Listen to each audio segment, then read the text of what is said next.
So picture this. You're 77 years old. You've been married to your best friend for damn near forever. And one day you wake up and decide, yeah, today's the day I commit murder. And when the cops show up, you don't run. You don't hide. You don't lawyer up and play the I don't recall game. Nope. You straight up tell them, I did it, and honestly, I'd do it again. That's not your typical Netflix true crime documentary opener. Folks, that's real life. That's Ellen Gilland.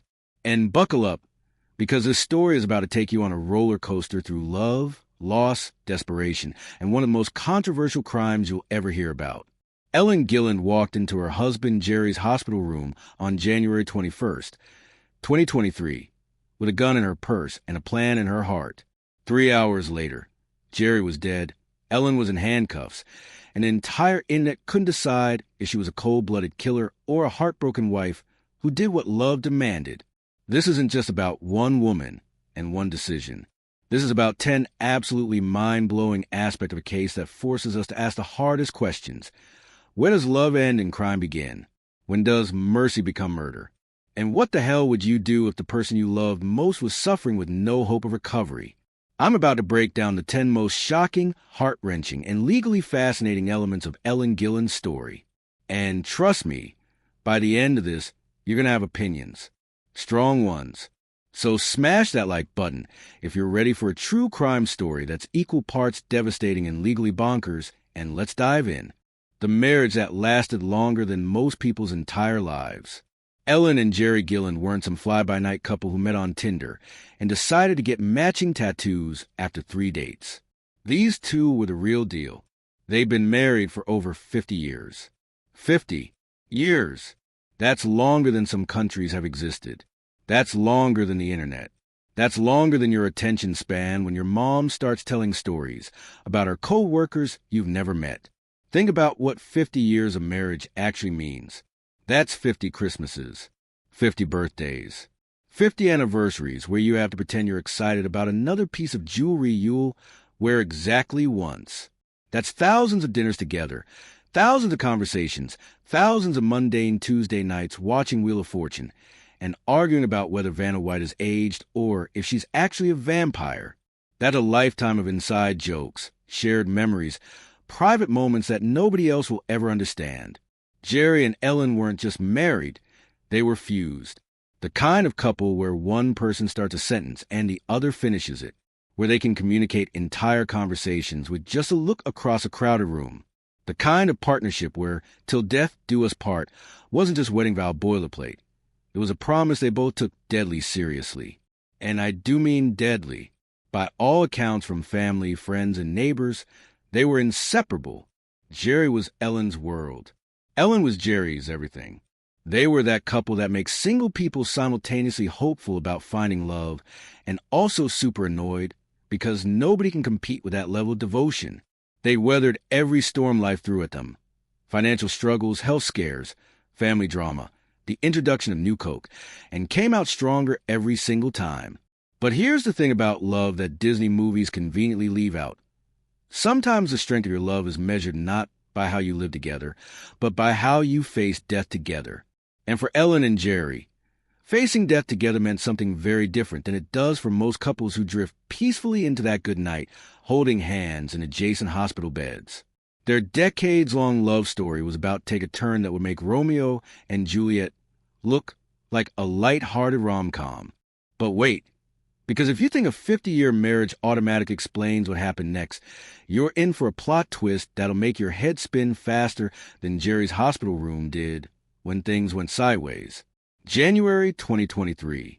Jerry Gilland is lying in a hospital bed at Advent Health Hospital in Daytona Beach, Florida. Which, side note, Florida, of course it's Florida, because literally every insane news story starts with Florida man, or in this case, Florida elderly woman. And he's just received the kind of news that makes your blood run cold. Terminal illness. Stage 4. The big C. The kind of diagnosis where doctors start using words like palliative care and making him comfortable and time to get your affairs in order.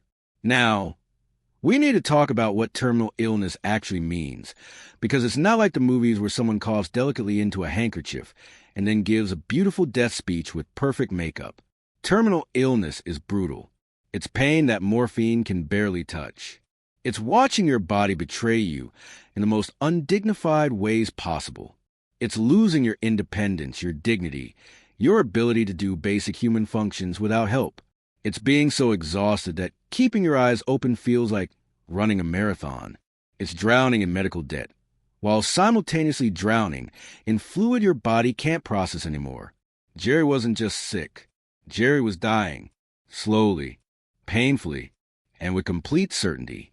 The doctors had told him there was no coming back from this, no miracle cure, no experimental treatment that would suddenly reverse everything, no one-in-a-million success story.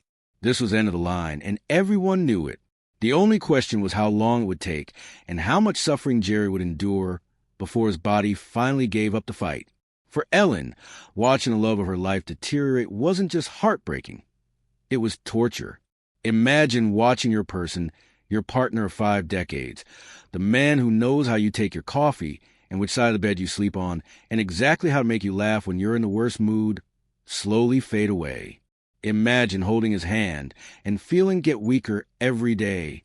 Imagine seeing the light in his eyes dim as the pain gets worse and worse. Imagine knowing that every day he wakes up is another day of suffering with absolutely zero hope of improvement. This is where our story stops being about love and starts being about something darker, more complicated, and infinitely more controversial. Because according to Ellen, Jerry didn't want to suffer anymore. According to Ellen, Jerry had made a decision about how this was going to end. And according to Ellen, she had made him a promise that would cost Jerry his life and Ellen her freedom. Now, before you start typing your hot takes in the comments, hold up, because what happened next involves a pact that makes you question everything you thought you knew about marriage, loyalty, and love. Here's where things get real dark, real fast. Ellen Gilland claims that she and Jerry had an agreement, a pact, a plan, and that plan was this. Ellen would shoot Jerry to end his suffering, and then she would turn that gun on herself. Murder-suicide, Romeo and Juliet style, except with more Medicare and less iambic pentameter. Let me be crystal clear here. This isn't romantic. This isn't beautiful. This is tragedy on top of tragedy wrapped in desperation and sealed with decisions made in the darkest moments of human experience. But it's also real and it happened, and we need to talk about it. According to Ellen's testimony and statements to police, Jerry begged her to do this. Begged her. Told her he couldn't take the pain anymore. Told her he didn't want to die slowly, losing pieces of himself until there was nothing left but a shell of the man he used to be. In Jerry's mind, at least according to Ellen, this wasn't murder. This was mercy. This was love. This was his wife giving him the one final gift he wanted, a peaceful end on his own terms. But here's the absolutely gut-wrenching part. Ellen wasn't supposed to survive this. This was supposed to be the end for both of them. They'd lived together for 50 years, and damn it, they were going to die together too. Ellen had every intention of following Jerry into whatever comes next. She wasn't planning on facing the consequences. She wasn't planning on trials and lawyers and prison. She was planning on being dead. So what the hell happened? Why is Ellen alive to tell the story? Why didn't she follow through with her half of the pact? According to Ellen herself, when the moment came, when Jerry was gone and the gun was in her hand, and it was her turn, she couldn't do it. The courage, the determination, the resolve that had carried her through shooting her husband evaporated the second she tried to turn that weapon on herself. Maybe it was survival instinct kicking in. Maybe it was a reality of what she'd just done hitting her like a freight train. Maybe it was the sound of hospital staff pounding on the locked door, finally breaking through her fog. Maybe, in that moment, Ellen realized that dying was actually a hell of a lot easier to plan than to execute when you're the one pulling the trigger. So she didn't. She stayed alive. She barricaded herself in that hospital room for 3 hours with her dead husband while a SWAT team formed outside and hostage negotiators tried to talk her down. Can you even imagine? 3 hours alone with Jerry's body, with what she'd done, with a gun still in her hand, with the whole world closing in around her. The woman who couldn't live without her husband was now going to have to live with what she'd done to him. And if you think that's intense, Wait until you hear about what went down when Ellen actually pulled the trigger, because this wasn't some quiet, private moment. Oh no, this was a full-blown crisis situation that turned a hospital into a crime scene. January 21st, 2023, started like any other day at Advent Health Hospital in Daytona Beach. Nurses were making rounds. Doctors were checking charts. Patients were complaining about the food and asking when they could go home. Just your standard hospital Saturday. And then Ellen Gilland walked into her husband's room at approximately 11:35 a.m., and everything went absolutely sideways. Ellen had been visiting Jerry regularly since his admission. Nobody thought twice about the 77-year-old woman shuffling into her dying husband's room with her purse. Why would they? She was his wife. She had every right to be there. She'd been coming every day, sitting by his bedside, holding his hand, probably doing that thing where elderly couples don't even need to talk because they've said everything worth saying over the past 5 decades. But today was different. Today, Ellen's purse didn't just contain tissues and hard candies and whatever the hell else elderly women keep in purses that make them weigh 47 pounds. Today, Ellen's purse contained a gun. According to police reports and witness statements, Ellen entered Jerry's hospital room, and at some point, the exact timeline gets fuzzy here because trauma makes time weird and nobody was taking notes during an active shooting situation. She pulled out that weapon and shot her husband. One shot. Fatal. Jerry Gilland, 76 years old, died in his hospital bed from a gunshot wound inflicted by his wife of 50 years. But Ellen didn't try to run, didn't try to hide, didn't pretend it was a medical emergency or a terrible accident. Instead, she locked the door, barricaded herself inside with Jerry's body. And when hospital staff realized what had happened and called 911, Ellen Gilland transformed from a grieving wife into a hostage situation. The hospital went into immediate lockdown. Patients in nearby rooms were evacuated. Staff were moved to safe areas. Nobody knew if there was an active shooter roaming the halls or if this was contained. All they knew was that gunshots had been fired in a medical facility, and there was an armed woman barricaded inside a patient room who wasn't responding to attempts at communication. Enter the Daytona Beach Police Department SWAT team. Because yes, this situation escalated to SWAT team levels. These guys train for terrorist attacks and mass shootings and hostage situations with armed criminals making demands. What they got was a 77-year-old woman who just killed her husband and was sitting in that room contemplating whether or not to kill herself. For 3 hours, hostage negotiators tried to talk Ellen down. Imagine being those negotiators. Ma'am, we know you're in there with a weapon. Ma'am, we need you to come out with your hands up. Ma'am, let's talk about this. And on the other side of that door is a woman who's just committed murder, who's surrounded by the body of the man she loved most, who was supposed to be dead herself by now, trying to process what the hell she's supposed to do next. Now here's where it gets even more legally complicated. Because Ellen eventually came out of that room, and what she told police made prosecutors' jobs both incredibly easy and incredibly difficult at the same time. When Ellen Gilland finally emerged from that hospital room after 3 hours of negotiations, she didn't play the game that literally every defense attorney in America would have told her to play. She didn't invoke her Fifth Amendment right to remain silent. She didn't ask for a lawyer. She didn't claim self-defense or accident or temporary insanity or any of the usual legal loopholes people try to squeeze through when they've just committed homicide. Nope. Ellen Gilland looked those police officers dead in the eye and said, "I killed my husband. He was in pain. He was suffering. He wanted me to do it. And I'd do it again. Can we talk about this for a second?" This woman essentially gift-wrapped the prosecution's case with a bow on top and handed it to them with a smile. She confessed. Completely, thoroughly, without coercion. No allegedly needed here, folks. Ellen straight up admitted to premeditated murder. She brought a gun to a hospital. She shot her husband. She knew exactly what she was doing. Mens rea? Check. Actus reus? Check. Premeditation? Super check.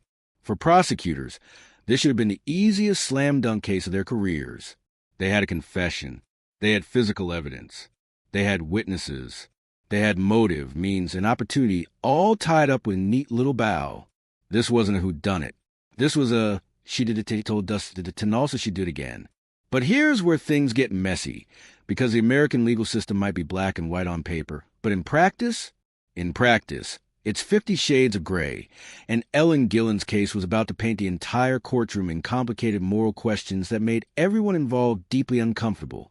Because yes, Ellen committed murder. That's legally indisputable. But she also committed mercy. She also committed love. She also committed an act that millions of people watching the story unfold found themselves reluctantly understanding, even if they couldn't condone it. Ellen's confession included details that made even the hardest-hearted investigators pause. She described Jerry's suffering. She described his pleas. She described making an impossible choice between honoring her husband's wishes and obeying the law. She described loving someone so much that you're willing to destroy your own life to end their pain. And then she said something that would echo through every news report, every think piece, every heated debate in comment sections across the internet. I don't regret it. I wouldn't change anything. Not, I'm sorry. Not, I wish I'd found another way. Not, I made a terrible mistake. Ellen Gilland stood by her decision with the kind of conviction that makes prosecutors nervous because it makes juries sympathetic. The state of Florida had a confession. They had their defendant dead to rights. But they also had a case that was about to become a referendum on end-of-life care, assisted dying, marriage, devotion, and whether the law should always be blindly applied regardless of circumstance. This wasn't just state of Florida versus Ellen Gilland. This was the American legal system v. the limits of human compassion. But before you decide whether Ellen is a villain or a victim, you need to hear about the charges she faced, because Florida doesn't mess around. And neither did the prosecutors, who had to figure out what to do with a grandmother who committed premeditated murder and then politely confessed. Ellen Gilland was initially charged with first-degree murder. First degree. That's not manslaughter. That's not criminally negligent homicide. That's not any of the lesser charges that might account for emotional distress or diminished capacity or acting in the heat of passion.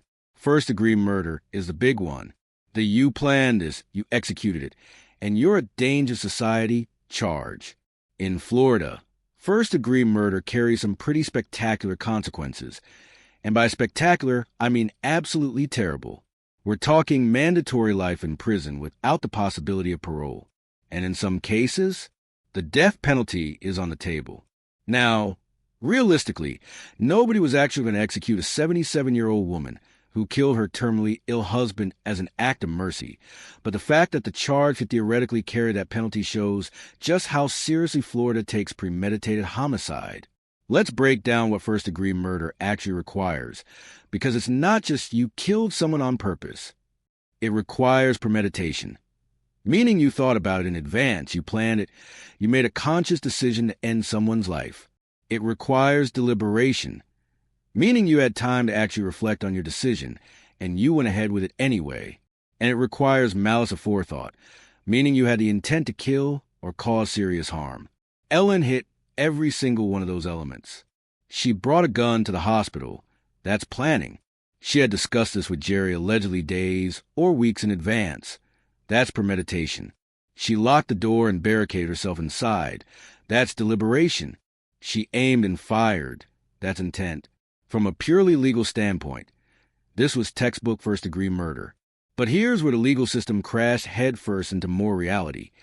Ellen's defense team immediately started arguing that while, yes, technically their client committed murder, the circumstances were so extraordinary, so heart-wrenching, so rooted in love and mercy rather than malice, that the maximum punishment was wildly inappropriate. They pointed to Ellen's age, 77 years old, with no prior criminal history, not even a speeding ticket. This woman had been a law-abiding citizen her entire life. They pointed to her state of mind, a woman watching her husband suffer with no hope of recovery, acting out of desperation and compassion. They pointed to Jerry's wishes, a dying man who allegedly begged for this outcome.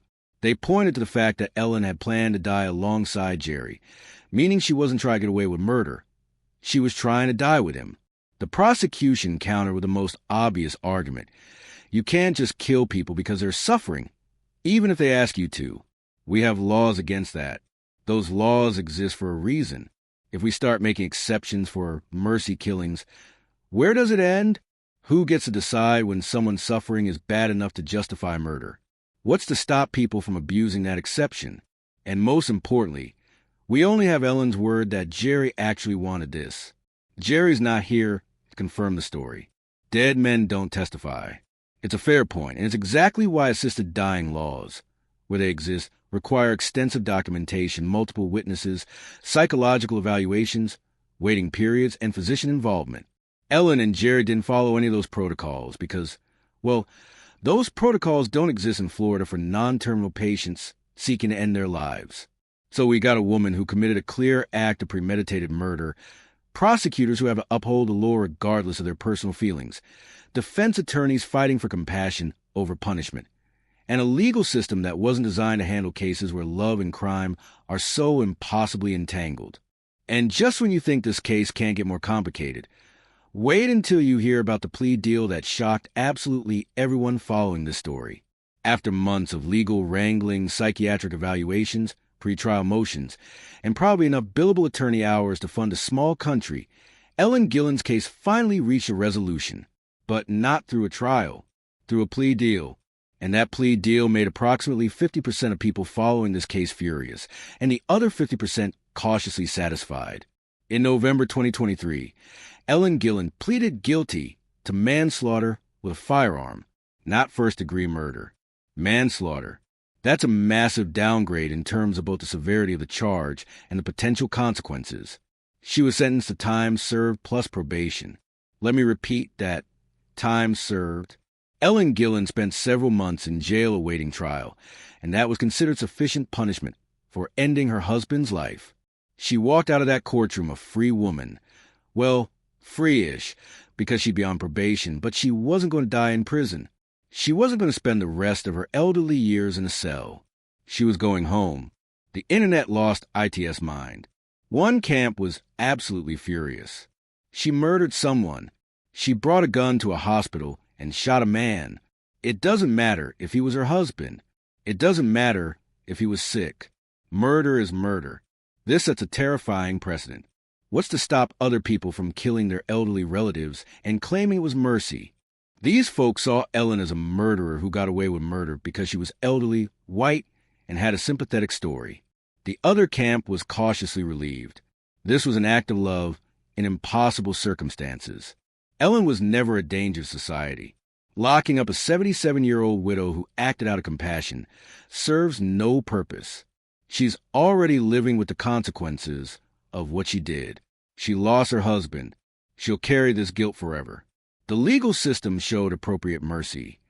These folks saw Ellen as a tragic figure who deserved compassion rather than punishment. And both camps kind of have a point, which is what makes this case so frustratingly complex. From a pure legal standpoint, the plea deal makes sense. Ellen had no criminal history. She wasn't flight risk. She wasn't a danger to others. The circumstances were genuinely extraordinary. A trial would have been expensive, emotionally devastating, and might have resulted in a jury nullification situation where jurors simply refused to convict despite overwhelming evidence because they couldn't stomach sending a grieving elderly widow to prison for life. Prosecutors likely calculated that accepting a manslaughter plea was better than risking a trial where the jury might have quit entirely or where appeals courts might overturn a harsh sentence. They got a conviction.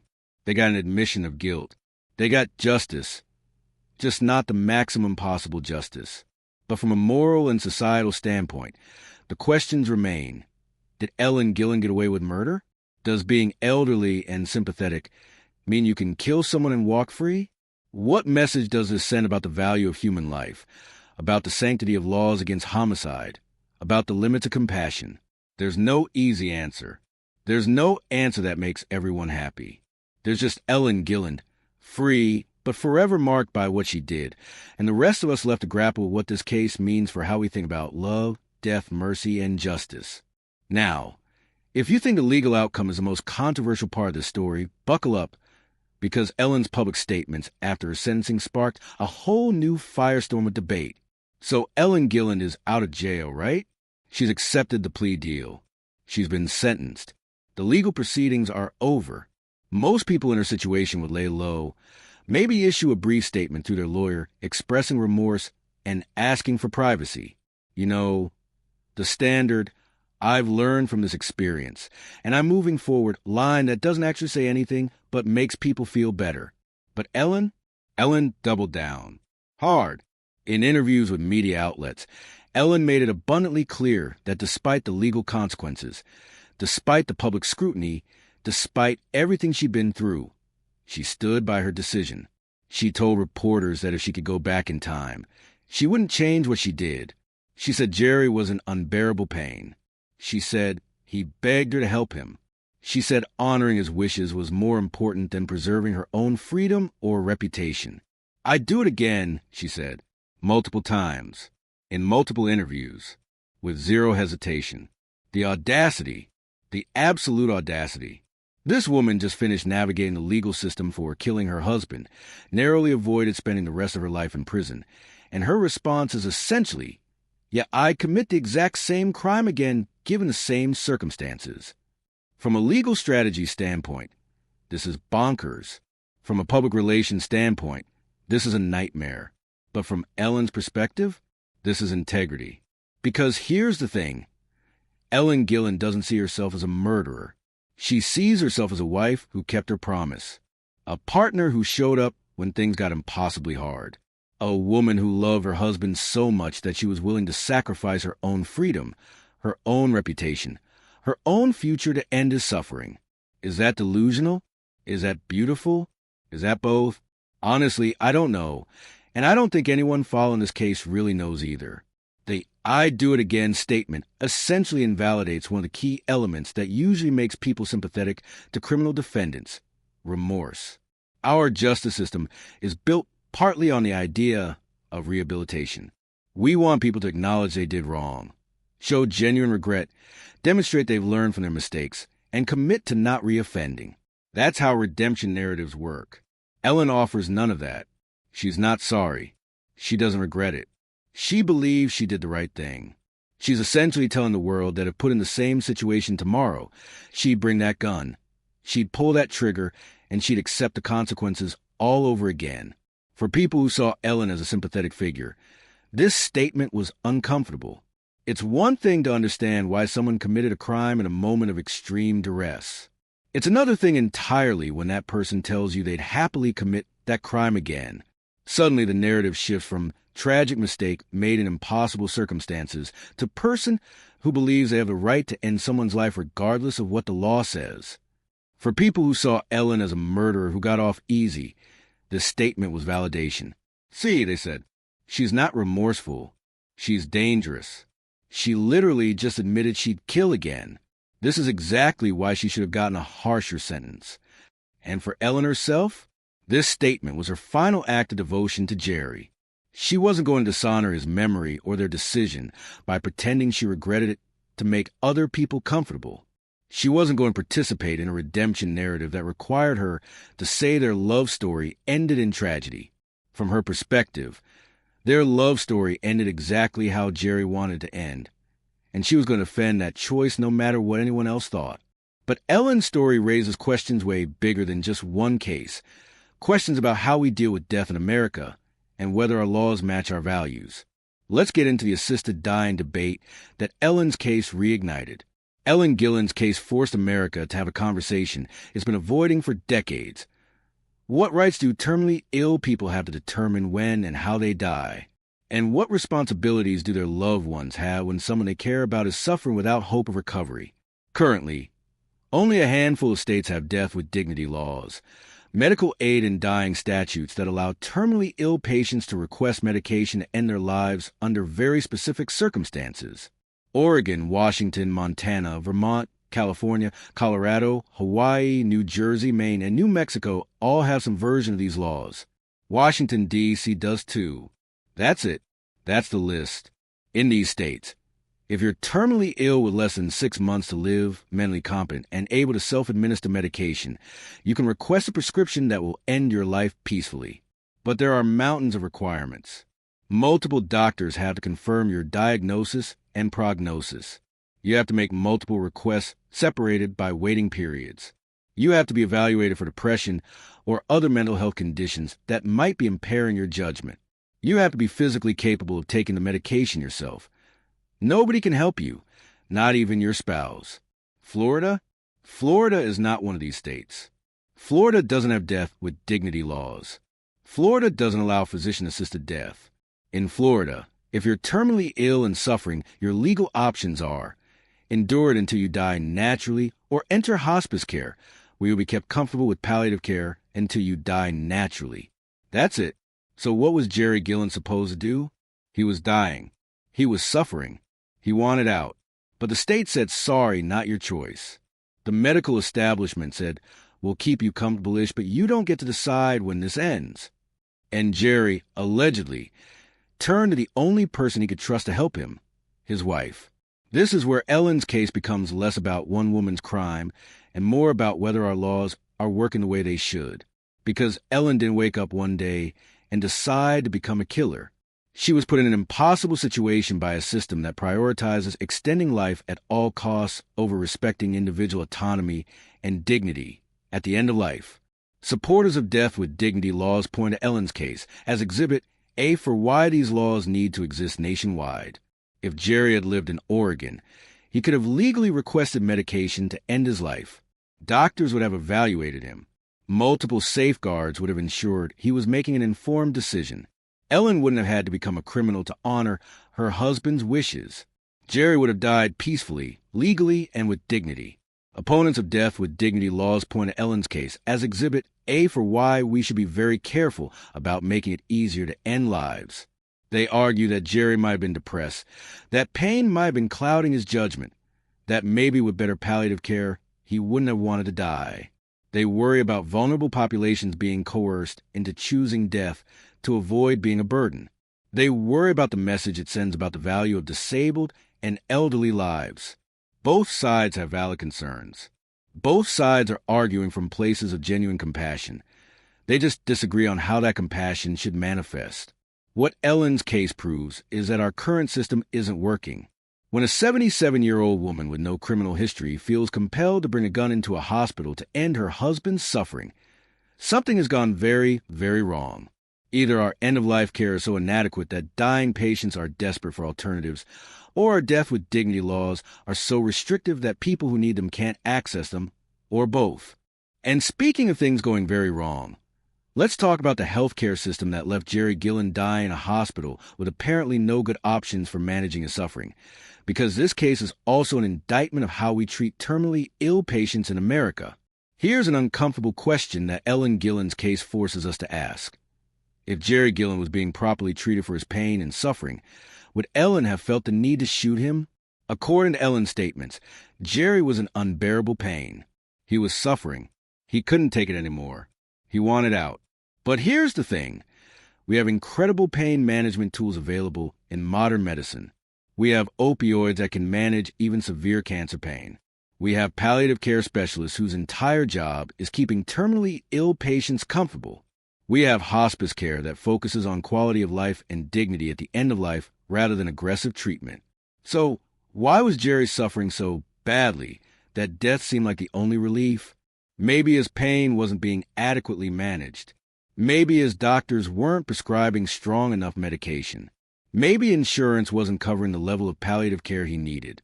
Maybe the hospital was understaffed and overworked and didn't have the resources to provide truly compassionate end-of-life care.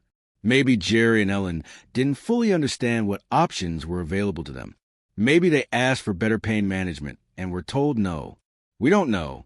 The case didn't focus on whether Jerry's medical care was adequate. It focused on whether Ellen's actions were criminal. But we should be asking these questions because they matter. If our healthcare system was doing its job, really, truly doing its job, of managing pain and suffering for terminally ill patients, would we have fewer situations like Jerry and Ellen's? The American healthcare system is pretty great at extending life. We can keep people alive for a really long time even when they're very sick. But we're not always great at making that extended life worth living. We're not always great at honest conversations about when aggressive treatment should stop and comfort care should begin. We're not always great at putting patient autonomy and dignity ahead of medical interventions. Doctors are trained to save lives, and that's beautiful and important. But sometimes saving a life means prolonging suffering. Sometimes the most compassionate thing a doctor can do is help a patient die comfortably rather than keeping them alive uncomfortably. And our system doesn't always make space for that approach. Ellen and Jerry's story suggests a healthcare system that failed them at the most critical moment. Whether that failure was in pain management, in communication about end-of-life options, in access to palliative care, or in respecting Jerry's autonomy to make decisions about his own death, we'll never fully know. But the fact that a dying man felt his only option was having his wife shoot him points to some serious gaps in how we care for people at the end of life.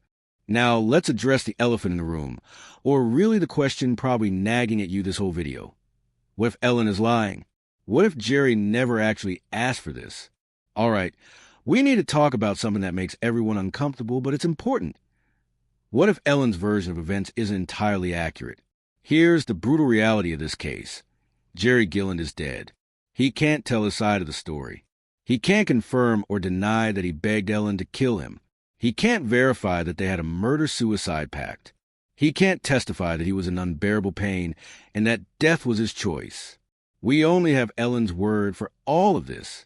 And while I'm not suggesting Ellen is lying, I actually believe her story based on everything we know about their relationship and the circumstances.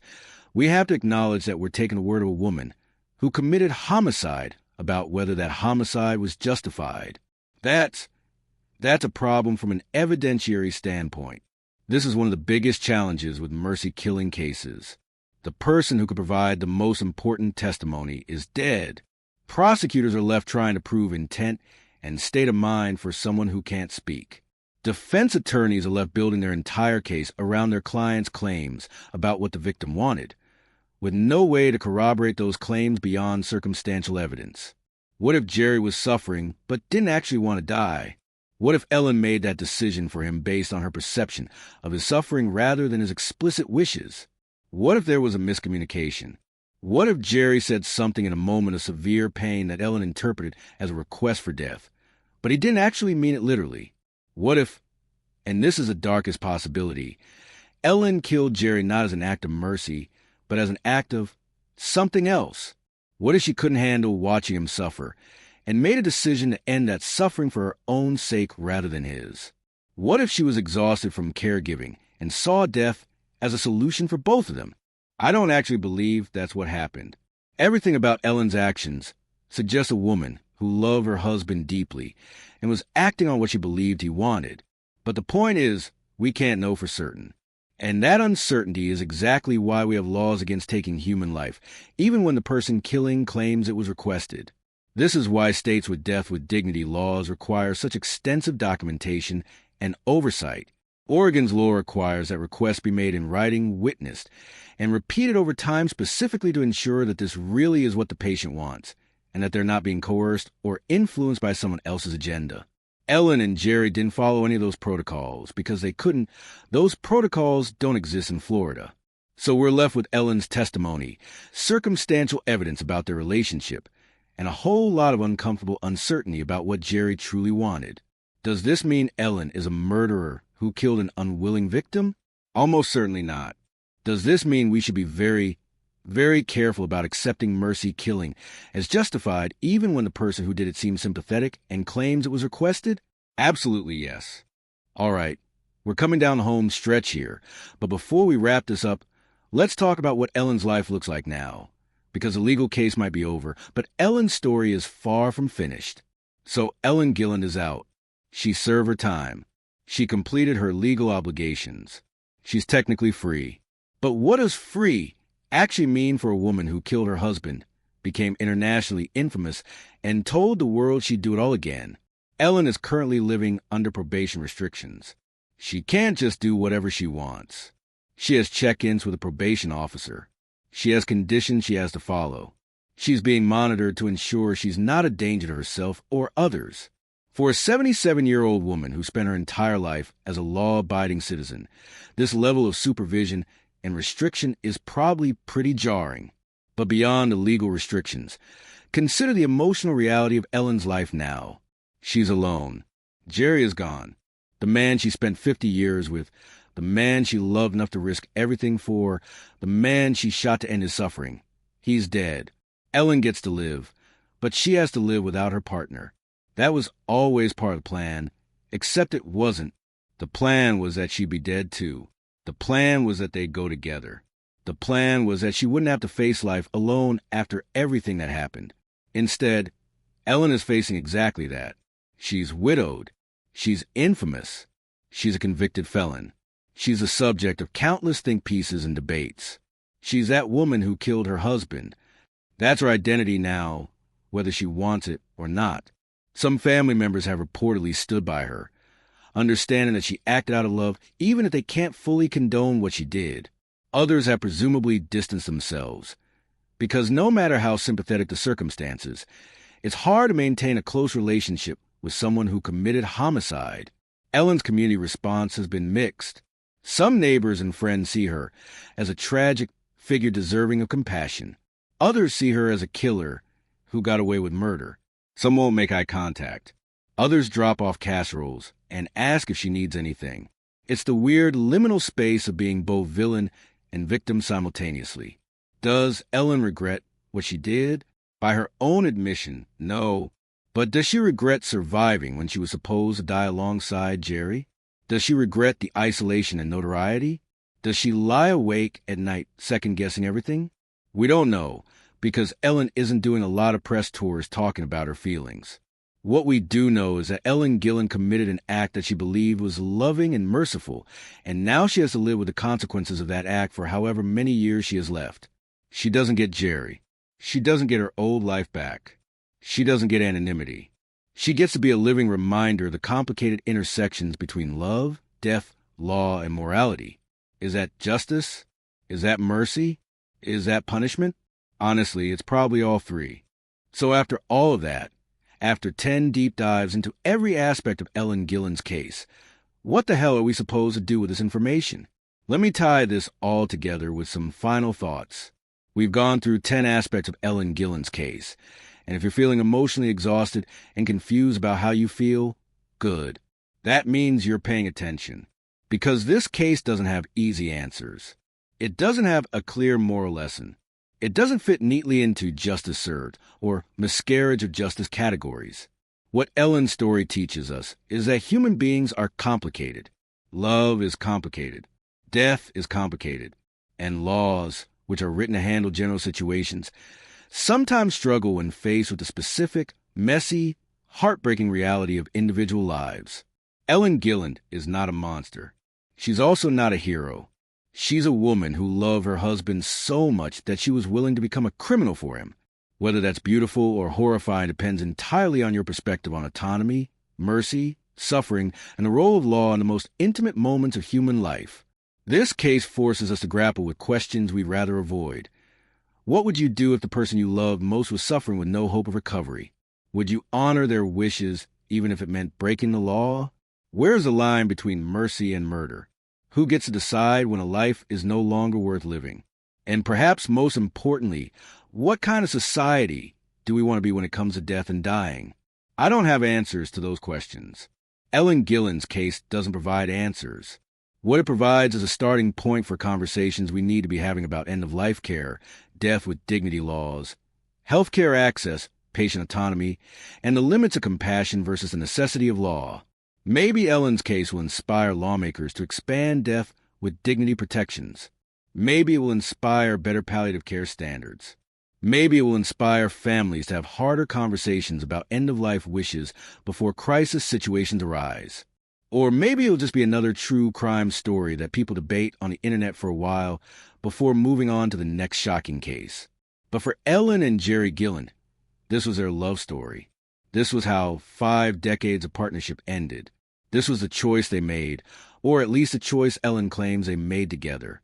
And Ellen is living with that choice every single day for the rest of her life. So here's what I need from you. If this case made you think, made you uncomfortable, made you question anything about how we handle death and die in America, leave a comment. Tell me where you land on this. Are you team Ellen showed incredible love, or team Ellen committed murder and got away with it? Or are you somewhere in the messy middle like most of us probably are, And if you know someone who needs to hear this story, someone who's dealing with end-of-life care for a loved one, someone who's thinking about these issues, share this video. Not because I want views. Okay, I do want views, but that's not the only reason. But because these conversations matter. They save lives. They change laws. They make people feel less alone when they're facing impossible decisions. And if you made it all the way to the end of this video, seriously, thank you. This was heavy. This was complicated. This probably made you feel feelings you didn't expect to feel when you clicked on a true crime video. That's the point. The best true crime isn't just about shocking stories. It's about understanding the human experience in all its complexity. Hit that subscribe button for more stories that'll make you think, make you feel, and make you question everything you thought you knew. Drop a like if this video earned it. And I'll see you in the next one, where hopefully we can tackle a case that's slightly less emotionally devastating. But no promises. This is true crime. Emotional devastation is kind of our brand. Stay curious, stay compassionate, and remember that every true crime story involves real people facing real consequences. Ellen Gilland's story is far from over, even if her legal case is closed. And somewhere, someone else is facing an impossible decision just like she did. Let's hope our laws and our healthcare system evolve enough that nobody else feels like murder is their only option for mercy. Peace out.